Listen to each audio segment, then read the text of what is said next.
Congratulations on winning the award, Mr. Dhrupal. Thank you. So, to start with, what does this award mean to you? It means a lot.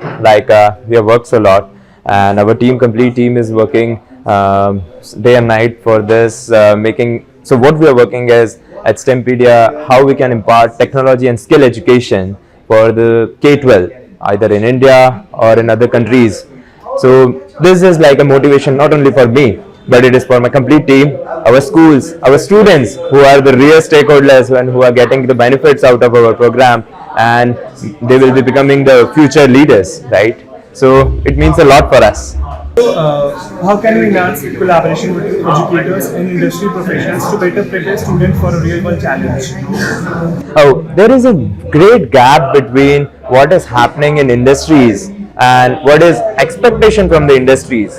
And in the world of technology, right, the 21st century, the things are changing so fast that the academia are not able to cope up with the expectations. Like as the things as the academia cope up, something new is coming day and night, right? And in the last 2 years, what we are seeing, the pace is so high that everyone is looking for online resources and not just only the education things which are done in the school or in the academia or in the universities, right?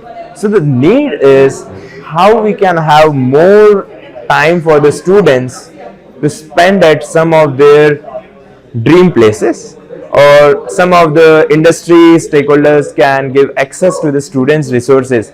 It can be done in 2 to 3 ways, what I think right now. One is of course the internship periods which we have.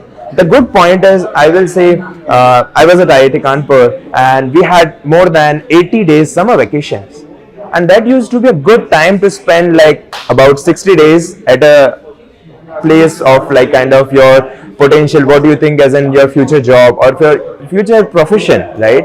And rest 10 or 15 days with home, of course.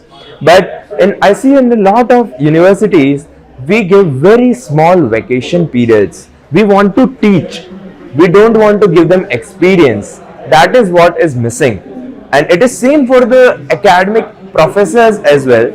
Like they also need to understand. So there can be two kind of professors. One can be on the research side and another can be on the academy or the professional, like kind of the job force side.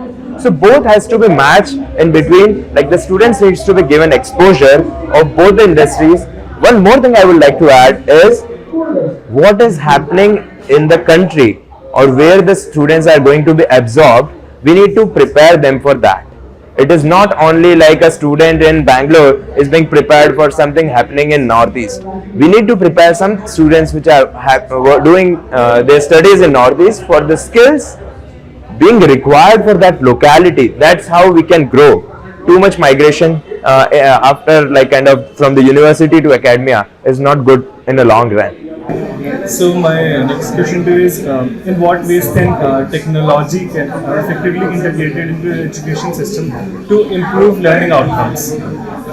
So technology is like throughout my life also has been very influential. I was saying on stage like how a small thing like kind of internet today, it is kind of as in everyone say okay, internet is there, but when I was young about 15 years before, there was like kind of to access internet we used to go to our father's place or to a cafe, and then also for 10 minutes he will allow us to use, and we were searching for how to prepare for our future careers.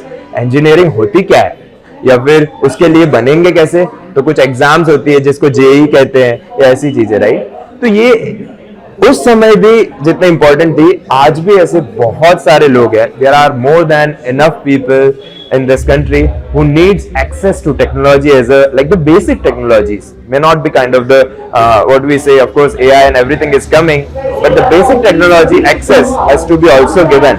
And throughout our programs, what we do at STEMpedia, we see some students in Goa, like a girl having very less resources, like kind of sitting on a plastic broken chair and living in a hut, created a Mahatma Gandhi sketch using coding. She had no resources, and that was featured by CM of Goa. So this kind of stories we see that how if we give technology in the hands of students, if it can be used well, if they of course given a training is also for like kind of just giving technology will not solve the purpose.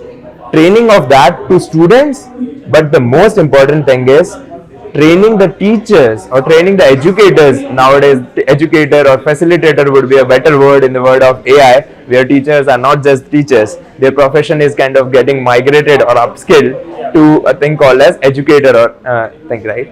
So that is what I think. And AI is, of course, what I see the most important usage is in assessments. How we can give personalized trainings, how we can give personalized weightage. Okay, you need to prepare better on this skill, that skill, that is more important. If someone wants to pursue better music, how we can, or he or she can prepare well, right? So that's how this technology. On the other side, the core technologies, right, the hands-on things, like what we are missing right now in India, what I see is the do-it-yourself aspect.